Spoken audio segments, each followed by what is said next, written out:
ஏசியாவோட பெரும்பகுதியும் ஐரோப்பாவோட சிறு பகுதியும் தனக்குள்ள கொண்டிருக்கிற நாடு தான் துருக்கி. சோ ஏசியாவுல கொஞ்சமும் ஐரோப்பாவிலும் கொஞ்சமும் தனக்குள்ள கொண்டிருக்கிறனால ஈரான், ஈராக் போன்ற நாடுகள் கூட பார்த்தா தன்னோட எல்லைகளை பகிர்ந்துக்கிறாங்க. நம்ம ஊர்ல ஒரு பாலம் இருக்கும். இந்த பாலம் பார்த்தா பொது எங்க இருக்கும்? ஒரு ஆத்துக்கு நடுவுல இருக்கும். அப்படி இல்லாட்டி தர பாலம் அப்படின்ற மாதிரி சொல்லிட்டு ஒரு ஏரிக்குள்ளேயோ குட்டைக்கு நடுவில் அப்படின்ற மாதிரி கட்டியிருப்பாங்க.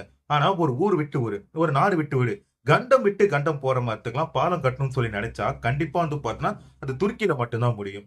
சோ துருக்கியில பாத்தீங்கன்னா 90% மக்கள் இஸ்லாம் மதத்தை பின்பற்றக்கூடியவங்க.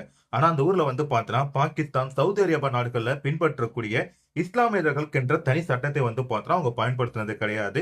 இந்தியர்கள் மாதிரியே எங்க நாட்டுக்கு பாத்தீங்கன்னா எல்லாரும் வரலாம், எல்லாரும் தங்கலாம், அவங்களுக்கு பாத்தீங்கன்னா ஃபுல் ஃப்ரீடம் கொடுக்குறேன் அப்படின்ற மாதிரி சொல்லிட்டு மத சார்பற்ற ஒரு நாடாகத்தான் துருக்கி இது வரைக்குமே இருக்கு. சோ பிரான்ஸ்ல தான் பாத்தீங்கன்னா நான் ஏற்கனவே சொன்ன மாதிரி ஏகப்பட்ட காதலர்கள் இருப்பாங்க. சோ ஹார்ட் ஆஃப் சிம்பிள் அப்படின்னாலே அது கண்டிப்பா பாத்தீங்கன்னா பிரான்ஸ் தான் சொல்லுவாங்க. அப்படிப்பட்ட ஒரு நாடு தான் பாத்தீங்கன்னா துருக்கியுமே. ஏன்னா இங்க இருக்கிற முக்காவாசி பேர் பாத்தீங்கன்னா அன்பாவோ காதலாவோ தான் இன்னுமே வாழ்ந்துட்டு இருக்கிறாங்க. துருக்கியில பழமையான மற்றும் அமைதியான இடம் அப்படின்னு சொல்லி பாத்தீங்கன்னா அது இன்புஸ்தான் தான். இங்க பாத்தீங்கன்னா ஏகப்பட்ட கடைகள் இருக்கு. கிட்டத்தட்ட பார்த்தா 4000க்கும் மேற்பட்ட கடைகள் இங்க இருக்கிறதா சொல்லப்படுது. அது மட்டும் இல்லாம இந்த ஊரை பொறுத்த வரைக்கும் இனிப்புகள் பார்த்தா அதிகமா விரும்புவாங்க.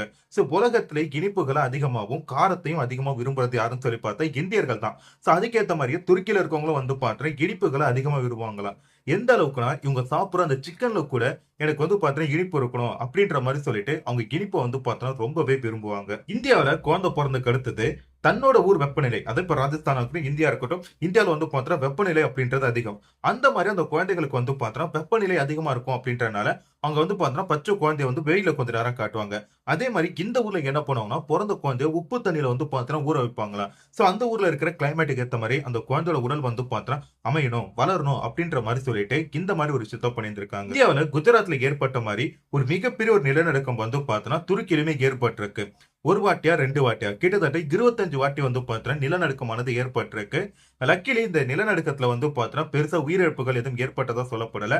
பொருட்சேதம் மட்டும்தான் எங்களுக்கு ஏற்பட்டிருக்கு அப்படின்ற மாதிரி சொல்றாங்க. சோ நீங்க பார்த்தா சூப் நிறைய குடிப்பேன். இந்த chicken soup, mutton soup, veg soup இந்த மாதிரி எனக்கு நிறைய பிடிக்கும்னா நீங்க பார்த்தா கண்டிப்பா துருக்கிக்கு போலாம். ஏன்னா துருக்கியில பார்த்தா மோஸ்ட்லி எல்லாரும் பார்த்தா சூப்பை தான் அதிகமா விரும்பி சாப்பிடுவாங்களாம். சோ காலையில சூப்பு, மதியம் சூப்பு, நைட்டு சூப்பு, இடைவெளிப்பட்ட நேரத்துல சூப்புன்ட்டு ஆப்பு வைக்கிற வரைக்குமே பார்த்தா அவங்க சூப்பை தான் குடிச்சிட்டு இருப்பாங்களாம். அது மட்டும் இல்லாம கே சர்ச் அப்படின்ற ஒரு சர்ச் பாத்தீங்கன்னா துருக்கியில தான் இருக்கு அப்படின்றாங்க.